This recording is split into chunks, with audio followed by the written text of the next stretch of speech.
The late afternoon sun cast a warm, golden glow through the wide glass windows of the Silver Spoon, a luxurious, fine dining restaurant nestled in the heart of Portland, Oregon.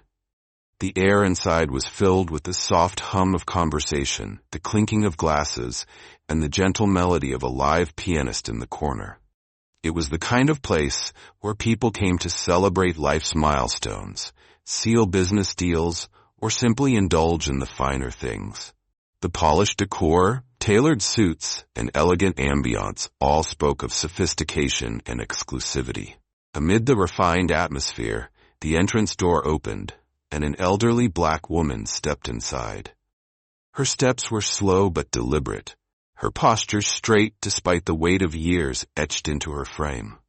She wore a navy blue coat with delicate embroidery along the cuffs, and a small black handbag was tucked securely under her arm. Her expression was calm, yet there was an undeniable air of quiet authority about her that turned a few heads as she entered. The hostess, a young woman in her mid-20s named Emily, greeted her with a smile that felt just a touch forced, something almost imperceptible but present nonetheless. "Do you have a reservation, ma'am?" she asked, her tone polite but hurried, as if she were already anticipating the answer. "Yes, under the name Mrs. Thompson," the woman replied, her voice steady and composed.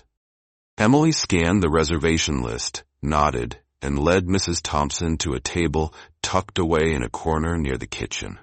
It wasn't the best seat in the house, but Mrs. Thompson didn't complain. She took her seat, folded her hands neatly on the table, and glanced at the menu. But something was off. Minutes passed, and then several more. The waiter assigned to her section, a tall man in his late 20s named Jake, walked past her table multiple times, barely sparing her a glance. When he finally approached, his smile was thin, and his tone carried an edge. "Sorry for the wait," he said briskly. "We're really busy right now. I'll be back in a bit to take your order." Mrs. Thompson nodded gracefully and thanked him, though she couldn't help but notice that nearby tables filled with younger, more casually dressed diners seemed to be receiving immediate and attentive service. She caught the side glances. A woman 2 tables over whispered something to her partner, both of them sneaking looks in her direction. Another diner furrowed their brow, as if trying to piece together why she seemed so out of place. Minutes turned into what felt like an eternity. Jake returned, but his demeanor was no warmer. "I'm sorry, but we're a little understaffed today. It might be a while before I can get to you," he said, his tone bordering on dismissive. Mrs. Thompson's lips pressed into a faint smile. "Take your time," she said, her tone betraying none of the frustration she might have felt. She wasn't about to make a scene, but the discomfort in the air was palpable. From her corner seat, Mrs. Thompson observed the room with quiet composure. It wasn't her first encounter with this kind of subtle treatment, the kind that wasn't loud or overt, but had a way of making itself known in every delayed service and dismissive glance. Still, she remained poised, her hands resting gently on the table, as if she were merely passing time. Meanwhile, Jake busied himself with nearby tables, his tone cheerful and his smile effortless as he took orders and cracked jokes with other patrons. When he walked past her table again without even acknowledging her, the unease among the other diners began to grow. A young couple near the center of the room exchanged nervous glances. "Why hasn't that table been served yet?" the woman whispered, her voice barely audible over the ambient music. Her partner shrugged, casting a quick glance toward Jake, who seemed completely indifferent. The seconds stretched into minutes, and though Mrs. Thompson kept her calm exterior, a small part of her wondered how far this would go. She reached for her water glass, but even that had been left empty. A few tables away, a waiter delivered a fresh glass of wine to a customer who had arrived long after she did. Jake finally returned, carrying a tray of food destined for another table. He paused briefly as he passed Mrs. Thompson. "Still haven't decided?" he asked, his tone bordering on dismissive, as though the delay were her fault. She looked up at him, her eyes steady and kind, but with a quiet intensity that made him falter. "I'm ready to order whenever you have a moment," she said, her voice measured and polite. Jake nodded, muttering something under his breath as he walked away. But a few tables away, someone else had been watching closely. At a table near the bar, a man in his late 30s sat with a half-empty glass of sparkling water. Dressed in a crisp navy blazer, his demeanor was calm but sharp, his eyes narrowing as he observed Jake's behavior. He had been quietly taking note of every interaction, every slight, and every dismissive glance. His fingers tapped lightly on the table as his expression grew colder with each passing minute. For now, he stayed silent, his gaze darting between Mrs. Thompson and the staff. He wasn't just any diner, he was the restaurant's owner.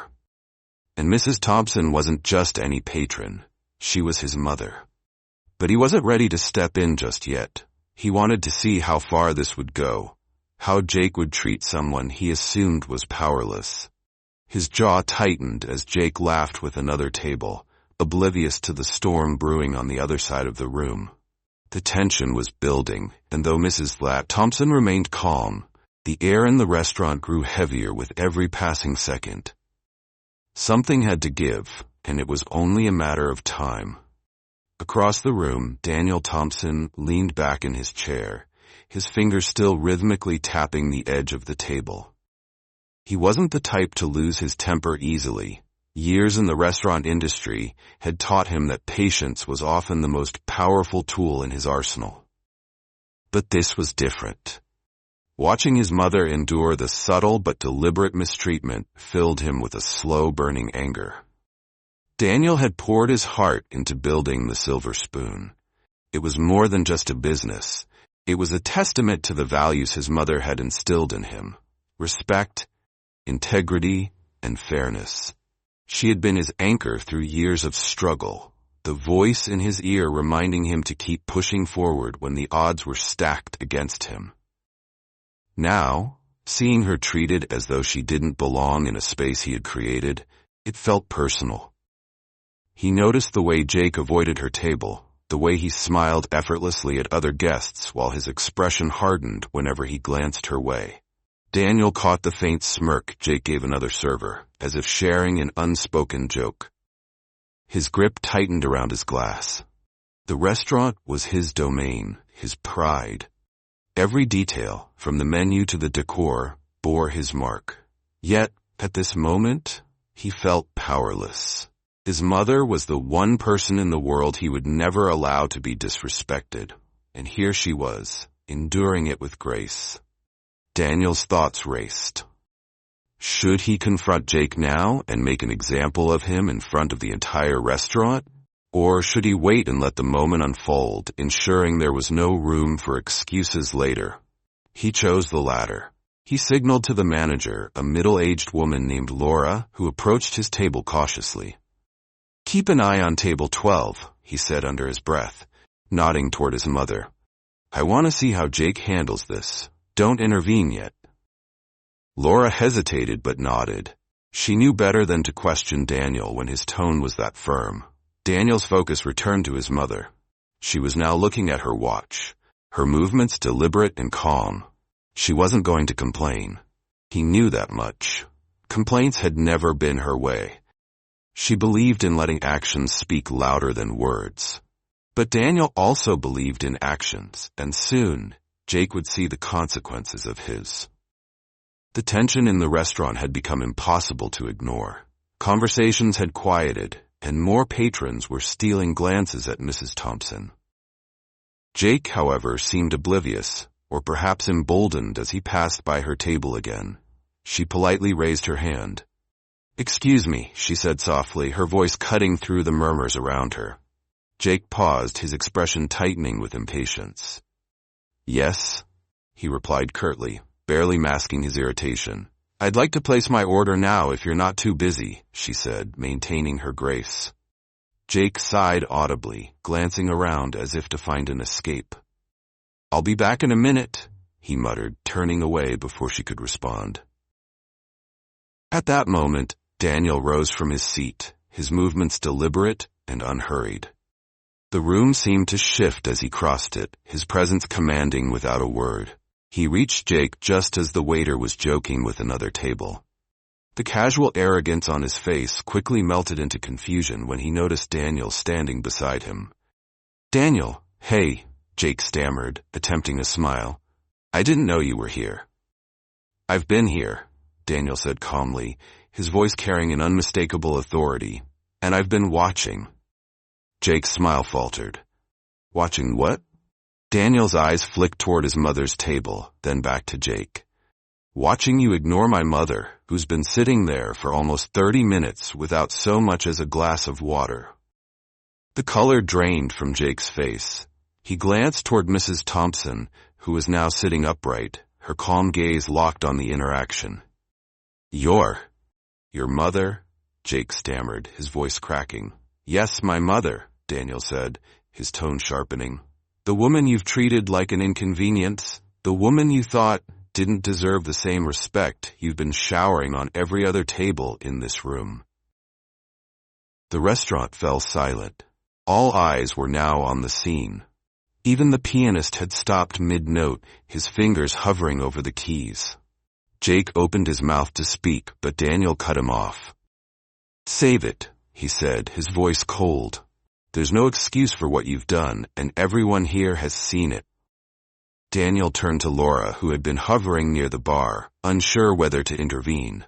"Laura," he said, his voice steady, "take over table 12 and make sure my mother has everything she needs, immediately." Laura nodded quickly and rushed toward Mrs. Thompson's table, offering her a flurry of apologies as she filled her water glass and handed her a menu. Daniel turned back to Jake, his expression unreadable.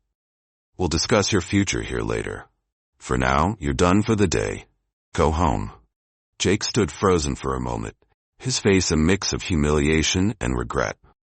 Then, without a word, he untied his apron and walked out of the restaurant, the heavy door swinging shut behind him. The silence lingered for a beat longer before Daniel approached his mother's table. He crouched slightly to meet her gaze, his stern demeanor softening into something warmer. "You okay, Mom?" he asked quietly. Mrs. Thompson smiled, reaching out to pat his hand. "I'm fine, son. You handled that well." Daniel exhaled, the tension in his shoulders easing. "I should have stepped in sooner." "No," she replied gently. "You let him reveal his character. Sometimes that's more powerful than confronting someone right away." As the restaurant returned to its usual hum of activity, it was clear that no one would forget what had just happened, or the lesson it carried. The atmosphere in the Silver Spoon had shifted. Conversations picked up again, but the air was heavier, more thoughtful. Patrons who had witnessed the scene now looked at Mrs. Thompson with a mixture of respect and quiet admiration. Daniel returned to his table, his face still composed, though the lingering anger in his eyes hadn't entirely faded. Meanwhile, Laura made sure Mrs. Thompson's meal was served promptly. She personally presented the dishes with an apology so heartfelt it felt as though she were trying to undo the actions of the entire evening. Mrs. Thompson accepted the apology with her usual grace, offering a small nod before turning her attention to the food. She didn't need grand gestures or speeches. Her quiet dignity had spoken volumes already. At another table, a young couple who had been observing the entire situation leaned toward each other. "I can't believe he treated her like that," the woman whispered, shaking her head. "It makes you think about how often this happens, and no one says anything." Her partner nodded thoughtfully. "It's not just about what you see. It's about what you're willing to stand up against when it happens." Daniel overheard their exchange as he passed their table on his way back to his mother. Their words stayed with him. He thought about the countless times people like Jake had gotten away with mistreatment, simply because no one had been watching, or cared enough to intervene. When Daniel sat down beside his mother, she reached across the table and took his hand. "You've built something beautiful here, Daniel," she said softly. "But remember, a place like this isn't just about food or ambiance. It's about how people feel when they walk through those doors." "I know, Mom," Daniel replied, his voice tinged with regret. "I let you down tonight." She shook her head. "No, you didn't. You gave everyone here a chance to see the truth, and you handled it with integrity. That's what matters."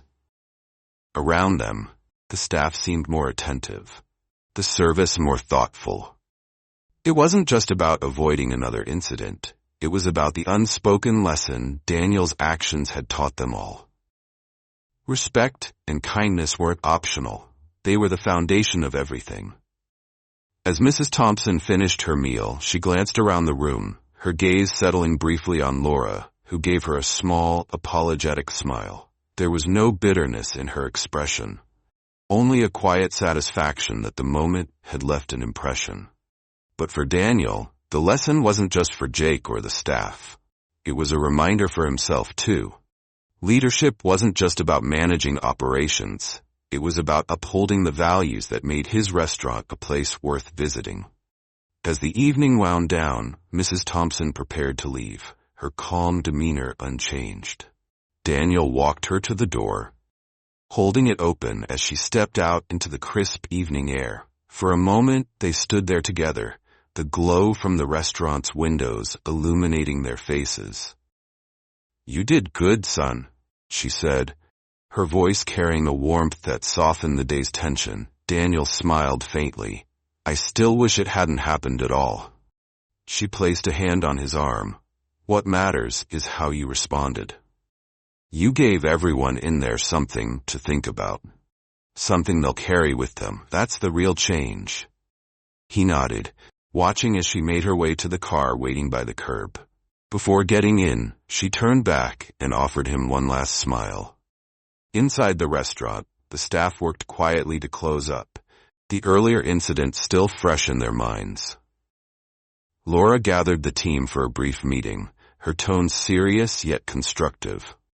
"What happened tonight is a wake-up call," she began. "Not just about how we treat our guests, but about the culture we're creating here. Every person who walks through those doors deserves respect. No exceptions." The staff nodded, their expressions solemn. Jake's absence was palpable, a reminder of what happens when prejudice replaces professionalism. As Daniel returned inside, he glanced around the emptying dining room. The events of the evening weighed on him, but they also reaffirmed his commitment to making the Silver Spoon more than just a restaurant. It had to be a place where dignity and kindness were served alongside the finest meals. For the guests who had witnessed it all, the night would linger in their minds. They had come for fine dining, but left with a story that reminded them of the power of respect, the importance of standing up, and the quiet strength of those who refuse to let injustice define them. And to you, watching, ask yourself, what would you have done in that moment? Would you have spoken up? Would you have stood by and let it happen? These moments aren't always obvious, but they're everywhere. Let tonight's story be a reminder to choose dignity and empathy every time. If this story moved you, don't forget to subscribe and share. It's through these conversations that we grow together.